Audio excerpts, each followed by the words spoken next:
नमस्कार, आप देख रहे हैं राजपथ टीवी और मैं हूं आपके साथ सपना ठाकुर। रुक करते हैं आज की बड़ी खबरों की ओर। उत्तर प्रदेश में निकाय चुनाव की तारीखों का ऐलान होते ही उप जिलाधिकारी गुलाब चंद और प्रशासन एक्शन में आ गया है। आदर्श आचार संहिता लागू होने के बाद तिराहे चौराहे पर लगे होर्डिंग बैनरों पर प्रशासन ने बुलडोजर चलवाकर इसे जब्त किए। इस दौरान भारी संख्या में पुलिस बल मौजूद रहा। आपको बता दें कि निकाय चुनाव की तारीखों के ऐलान के साथ ही आदर्श आचार संहिता लागू हो गई। एसडीएम गुलाब चंद सहित तहसील प्रशासन सड़कों पर आ गया है। प्रशासन ने राजनीतिक होर्डिंग बैनरों को बुलडोजर से उतरवा कर जब्त कर लिए हैं। एसडीएम गुलाब चंद ने बताया कि निर्वाचन आयोग ने चुनावों की घोषणा कर दी। आचार संहिता लागू हो गई है, जिसका कठोरता से पालन कराया जाएगा। बहराइच के तहसील महसी अंतर्गत ग्राम पंचायत सरपतहा में भीषण आग लगने से सैकड़ों बीघा फसल जलकर खाक हो गई। ग्रामीणों ने बताया कि बिजली विभाग की लापरवाही के कारण आग लगी है। 11,000 की वोल्ट की लाइन कई दिनों से खेत में पड़ी थी। शिकायत करने के बाद भी अभी तक तार को सही नहीं किया गया है, जिसके बाद आज कई एकड़ फसल जलकर राख हो गई। हवा के तेज झोंके के होने के कारण काफी नुकसान हुआ है। मौके पर क्षेत्र अधिकारी और ग्रामीणों के जुलूस उमड़ा हुआ था। क्या नाम है आपका? हमारा नाम है साकिर। कौन से गांव के रहने वाले? अमीनपुर ग्राम सरपतहा। आज ये आग लगी है गेहूं की फसल में। साहब हमारे आग लग गई, चार चक्कर के पावर उसका। हुआ कहा भैया का आग तो तार सुझवा देने हमारे मर जाइए, नहीं मर जाइए। तो कहीं चलो ठीक है काल आई में फिर देखते तो कहा कि काल आई में फिर भैया। पावर हाउस कौन सा है? बलवापुर। अच्छा, मैगला जो है नेवादा मोड़। हाँ। बलवापुर अगलापुर फीटर। अच्छा, चार चक्कर हम के हैं। अच्छा, तो जब रोज गई तो कहीं भैया मना ही मर गई है, आग लग जाइए को जिम्मेदार हुई है तो कहना आज जाओ कल ही कल जाओ परसों ही उसके बाद में भैया रमजान पर गया साहब, रमजान में रोजा रहा जाके के बाद हम तो हम कहे साहब की हमारे भैया मेरे गेहूँ काटे वाला है कसके उसी डेढ़ लाख आंधी बाहर चलता है। आज भी गए थे? आज गए। तो कहीं ठीक है आप जावा जाए मतलब और हम अभी आ रहे सुझाव देंगे। हम कहा भैया मतलब मान जाओ बात, हम गरीब आदमी होते मन ही मर जाए है मर्जी का हुई आज उनके मन से होगा साहब। कितने बीघे फसल जली है? तो लगभग मान के चलो 50 बीघा तो होगा हुई और हमारा तो 3 बीघा मतलब साहब नाश होगा। 50 बीघा सब 180 बीघा। हाँ लगभग ऐसे होगा साहब। अब यहाँ से सरपतहा से चालू बात चले जाओ खरटिया ईदगाह। मतलब 180 बीघा का आंकड़ा है। लगभग आंकड़ा है साहब। बिजली विभाग की लापरवाही की वजह से। कई चक्कर गए हैं तो यही कहा था आज जाओ कल आई थे, कल जाओ परसों आई थे, यही रोज कहा है। आज का करे हुए थे तो हाल का है। दाना देखो बेचारे। बहराइच के थाना कोतवाली कैसरगंज क्षेत्र के ग्राम पंचायत मझारा तौकली में बबुरी गांव में बीते 18 मार्च को सुनील कुमार यादव की दिन दहाड़े हत्या कर दी गई थी। हत्याकांड मामले में मृतक सुनील कुमार के पिता थाने का चक्कर लगाते हुए परेशान हुए। उसके बाद कैमरे का सहारा लेना पड़ा। पुलिस सुनील कुमार के पिता फौजदार यादव ने बताया कि घटना 18 मार्च 2023 को है, जहां उसके बेटे सुनील यादव को घर के सामने स्थित प्राथमिक विद्यालय के सामने सुबह लगभग 7 से 8 बजे के बीच दबंगों ने अपने दल बल के साथ उठा लिया और उसके बाद हवाई फायरिंग की, जिससे ग्रामीणों में दहशत का माहौल छा गया। तो वहीं दबंगों ने धारदार हथियार से सुनील को काट कर मार डाला। घटना को अंजाम देने वालों में कुछ शातिर और गैंगस्टर अपराधी भी शामिल है। अब हमारा भाई जो मंजन करते हुए निकला 10 कदम बाहर स्कूल के सामने से, वो 8 लोग मिलकर के पकड़ के ले गए, काट दिए। वो लेकर के जब आए एसडीआई साहब यहाँ पर, हम सब लाश नहीं भेज रहे थे तो वो बोले कि सब कार्रवाई होगी, इनके कुड़क की सब ध्वस्त हो जाएगा, ये करवा देंगे। कुछ अभी तक हुआ नहीं है। 6 लोग हाजिर हैं, 2 लोग फरार हैं, मिलते नहीं हैं और अभी हम लोग को धमकी देते हैं कि मार देंगे। कितने दिन हो गए घटने? ये 18 तारीख 8-7 बजे के बाद में हुआ है घटना।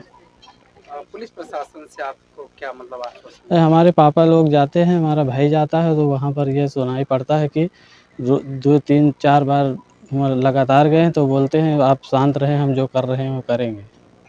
ताजनगरी आगरा में कथित हिंदूवादी नेताओं की दबंगई कम होने का नाम नहीं ले रही है। लगातार कार्रवाई और जेल जाने के बाद भी हिंदूवादी नेता पुलिस की सख्ती को धता बताते हुए लगातार गुंडे कर रहे हैं। रविवार को हिंदुवादी नेता द्वारा एयरपोर्ट के निकट शाहगंज अर्जुन नगर बीच सड़क कार के ऊपर चढ़कर तलवार लहराने और बोनट पर रखे केकों को तलवार से काटने का वीडियो वायरल हुआ है। हैरानी की बात यह है कि एयरपोर्ट से थोड़ी ही दूरी पर घंटों सड़क पर हंगामा होने के बाद भी पुलिस को कोई जानकारी नहीं हुई। पुलिस को शिकायत का ट्वीट किए जाने पर थाना पुलिस कार्रवाई कर रही है। बरेली में इज्जत नगर थाना क्षेत्र के बड़ी विहार स्थित श्री पीसी आजाद इंटर कॉलेज से 2 माह पहले अगवा हुई नाबालिग लड़कियों को तलाश करने में पुलिस अभी तक नाकाम रही है। वहीं अब इसकी आवाज करनी सेना ने उठाई है। 2 माह पूर्व इज्जत नगर क्षेत्र के छोटी विहार में 2 लड़कियों को अपहरण करके 2 लड़के ले गए थे, जिसकी एफआईआर थाना इज्जत नगर में दर्ज की गई थी, मगर 2 माह बीत जाने के बाद भी इस पर कोई कार्रवाई नहीं हो पाई। पुलिस दोनों लड़कियों को बरामद करने में और आरोपियों को गिरफ्तार करने में नाकामयाब साबित हुई है। अभी तक एक भी आरोपी गिरफ्तार नहीं हो पाया। बाबा जी, कब का मामला है ये जो आपकी लड़कियों के साथ हुआ है? जो ये 16 तारीख का है, 16 फरवरी का, 16 फरवरी का आया। क्या घटना है, क्या हुआ है आपकी बेटियों के साथ? ये साहब, मेरी बच्ची गई थी पेपर देने के लिए, रस्तों में इन्हें गुंडों लोगों ने उठा लिया। ये गुंडे लोग हैं कहाँ के? ये इधर कहीं रहते हैं, कुछ तो किन्नर लोग हैं, किन्नर लोगों के गली में रहते हैं। वो घर में वो डिलीवर है उनका किन्नरों का। उसका लड़का एक बार पता चली उनका लड़का ले गया था। दूसरी लड़की 20 तारीख को उठाई थी, उसका कोई हमें पता नहीं चला। तो उसने धमकी भी दी थी एक बार कि अगर तुम मेरी रिपोर्ट लिखी हुई नहीं लोगे वापिस तो मैं तुम्हारी दूसरी बच्ची को भी उठा लूँगा। अब बताओ, हम पुलिस तो हमारी है ही नहीं। हमारी होती तो 2 महीने हो गए। बताओ, अब लो तो हम हत्या पर हत्या कर बैठेंगे, क्या फायदा निकलेगा? इसकी शिकायत पुलिस से की? पुलिस से की, पुलिस तो साहब ये कह देती कि छान रहे, ढूंढ रहे। ये होता है। हमारे पास पैसा होता तो अब लोग मार्केटें बंद हो गई होती साहब। अब गरीब आदमी, हमारी झोपड़ी ये टूटी फूटी है, ये बताओ, पानी बरसात होता है, पानी उलझते हैं। हम क्या कर सकते हैं? आप जान ही खो सकते हैं, क्या कर सकते हैं? जान भी नहीं खो सकते, ये भी तो अपनी नहीं है महाराज। अच्छा, जो दूसरी लड़की गई है आपकी, वो किसके साथ गई है, कहाँ का रहने वाला है? वो लड़का की हमें मालूम नहीं साहब कहाँ का रहने वाला, किराएदार है वो। ये काम तो पुलिस का है, जैसा कि कहना है कि पुलिस इसकी छानबीन करे और लड़कों का पता लगाए कि लड़कों कहाँ हैं। जैसा कि आपने देखा कुछ समय पहले अन्य राज्य में, अन्य जैसे अखिलेश यादव की सरकार थी, उस समय आजम खां की भैंस उड़ जाती है तो पुलिस जो है तत्काल उसको ढूंढ लाती है। ये वही पुलिस है जो आज बच्चियों को नहीं ढूंढ पा रही है। ऐसा क्या है? क्या उत्तर प्रदेश के जो मुख्यमंत्री हैं उनका डंडा नहीं सही से हो पा रहा है, या कि ऐसा क्या कारण है जिससे पुलिस काम नहीं कर रही? राहुल जी, मुझे एक चीज़ ये बताइए कि आप यहाँ पर किस उपलक्ष्य में आए हैं? देखिए, उत्तर प्रदेश सरकार लाख कोशिशें कर रही है कि महिलाओं को सुरक्षा को लेकर तरह तरह के कदम उठाए जा रहे हैं, पर एक सनसनी से एक मामला जो है थाना इज्जत नगर के अंतर्गत आया है। यहाँ के एक बाबा जी हैं, वो रहने वाले हैं, उनकी 2 बेटियों को जो नाबालिग हैं, आज से 2 महीने पहले 2 लड़के जो हैं उनको जबरन बंदी बनाकर ले गए, जैसे बाबा का कहना है। इसकी शिकायत इन्हें शासन व प्रशासन को की, परंतु इन्हें निराशा ही हाथ लगी। अभी तक पुलिस की ओर से कोई भी कार्रवाई नहीं की गई। आज करनी सेना की टीम मौके पर उनके घर आई है।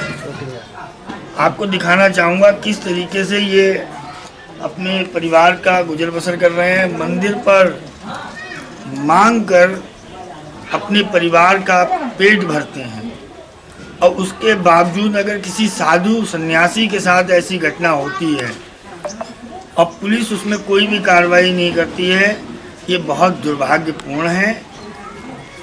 जैसा कि उत्तर प्रदेश में लगातार महिलाओं के लिए तरह तरह के कानून बनाए जा रहे हैं ताकि बहू बेटियां जो है हमारी सुरक्षित रह सकें, अब इसी घटना से उन सभी योजनाओं की पोल खुल रही है। तो बरेली के अधिकारियों से कहना चाहूँगा कि इसमें जो भी अधिकारी लिप्त हैं उनके खिलाफ भी कार्रवाई की जाए, साथ ही साथ जांच कराई जाए और तत्काल जो है उन बच्चियों को बरामद कर उनके घर पहुंचा जाए और दोषियों को कड़ी से कड़ी सजा होनी चाहिए। वहीं अलीगढ़ के वरिष्ठ पुलिस अधीक्षक कलानिधि नैथानी कार्यालय पर फरियादी अपनी फरियाद लेकर पहुंचे, जहां आए दिन कॉलेज परिसर में घुसकर 1 दर्जन से ज्यादा लड़के छात्राओं के ऊपर गंदे कमेंट करते और छेड़खानी करते हैं। लफंगे लड़कों के गंदे गंदे कमेंट और छेड़खानी की शिकायत होने वाली छात्राएं अब जब इसका विरोध करती हैं तो लफंगे लड़के इस बात का विरोध करने पर उनके चेहरे पर तेजाब डालने की धमकी देते हुए छात्राओं से बोलते हैं कि तुम अगर हमारी नहीं हुई तो हम तुम्हें किसी लायक नहीं छोड़ेंगे।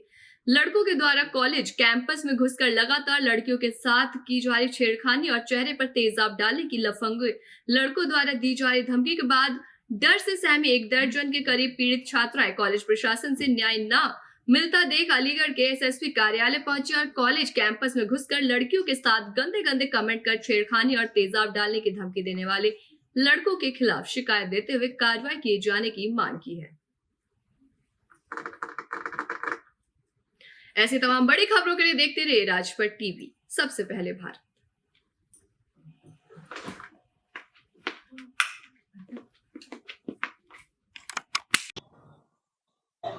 क्या मामला किस प्रार्थना पत्र को लेकर आज एसएसपी ऑफिस आए? सर, ये बाहर के कुछ लड़के आते हैं, पूरा ग्रुप गैंग बना के आते हैं और लड़कियों को इतना छेड़ते हैं, इतना परेशान करते हैं, कभी हम खाना भी चैन से नहीं खाने देते। और सर ये हम बाहर जाते हैं, फिर बाहर भी आके हमें परेशान करते हैं और धमकियां देते हैं एग्जिट वगैरह डालने की। इतनी बड़ी बड़ी बोतलें लेके आते हैं सर।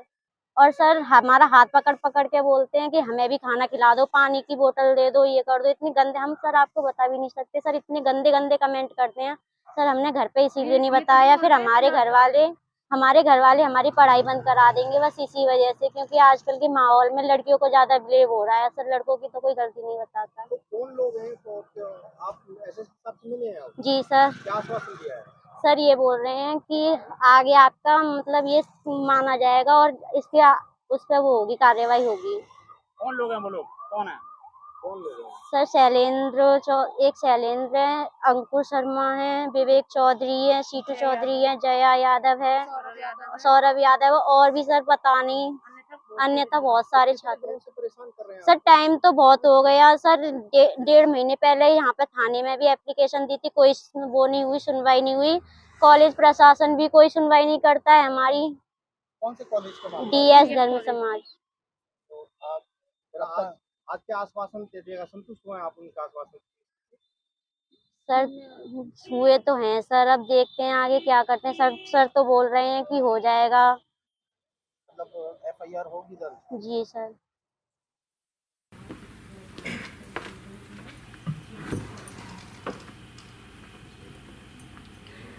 करणी सेना भारत के संगठन के प्रदेश उपाध्यक्ष सरमेंद्र प्रताप सिंह ने संगठन विस्तार किया, जिसमें मुनेंद्र सिंह को जिला संरक्षक और मनीष सिंह को जिला प्रभारी पद की जिम्मेदारी सौंपी गई और साथ ही नवनिर्वाचित पदाधिकारियों ने संगठन विस्तार के साथ ही संगठन और समाज के लिए निष्ठा और ईमानदारी से कार्य करने की बात कही।